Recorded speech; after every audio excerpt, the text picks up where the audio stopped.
இதில் என்னென்ன விஷயங்கள் நடக்க போகுது அப்படின்னு நம்ம எதிர்பார்க்கும்போது மன நிறைவுகள் நன்றாக இருக்க போகிறது. மன மகிழ்ச்சிகளை அதாவது கொடுக்கக்கூடிய செயல்பாடுகள் நடக்க போகுது. வீட்டில் சுப நிகழ்ச்சி நடக்க போகுது.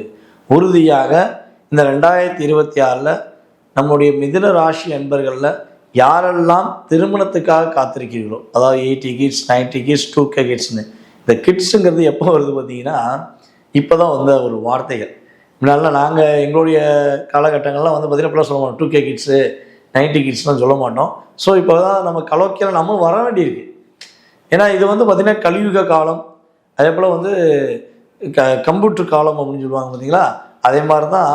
அப்போ இந்த வருடங்களில் பிறந்த நம்முடைய சகோதர சகோதரிகளுக்கு யாருக்கெல்லாம் திருமணம் ஆகவில்லை என்று வருத்தப்படுறீங்களோ அவர்கள் அனைவருக்கும் திருமணத்துக்குரிய வயதில் காத்திருக்கும் அன்பர்களுக்கு திருமணம் முடிப்பதற்கான பாக்கியம் உண்டாக போயிடும். திருமணம் நடைபெறும். அது உங்களுக்கு, உங்கள் வீட்டில் உள்ள யாருக்கு நீங்கள் வரன் தேடுறீங்களோ அவர்களுக்கு திருமணம் நடைபெறும். உங்கள் அப்பா சொத்துக்கு நீங்கள் ஆசைப்படுற ஆளே கிடையாது. இதை வந்து நான் நம்ம மிதுனராசிக்காரங்களும் எக்ஸாக்டாக சொல்லுவேன். எப்பயுமே அப்பா சொத்துக்கு ஆசைப்பட மாட்டீங்க. அப்பா சொத்துக்காண்டி சண்டையும் போட மாட்டீங்க. கொடுத்தா வாங்கிறையா. நான் வந்து சண்டை போட்டு வாங்கலை. என்னுடைய மூத்த சகோதரியாக இருந்தாலும் சரி, சகோதரனாக இருந்தாலும் சரி, இளைய சகோதர சகோதரியாக இருந்தாலும் சரி, யார்கிட்டையும் நான் சண்டை போட விரும்பலை. நான் கொடுத்தா வாங்கிக்கிறேன் அப்படிங்கிற எண்ணம் தான் நீங்கள் வச்சுருப்பீங்க. ஸோ ஆனால் நிறைய பிரச்சனையை, நிறைய விஷயங்களை உங்கள் மேலேயே பழி சுமத்தி கொடுக்காம என்ன வழி பண்ணலாமோ அந்த சதி பண்ணியிருப்பாங்க. அப்போ அந்த சதி முறியடிக்கப்படும்.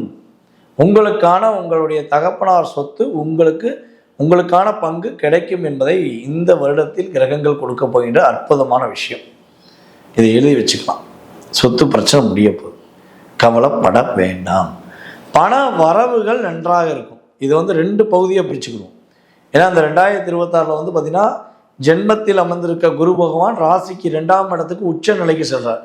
2இல் குரு அமர்ந்தால், அதுவும் உச்சம் பெற்று அமர்ந்தால் அவருடைய வில் பவர் அதிகம்.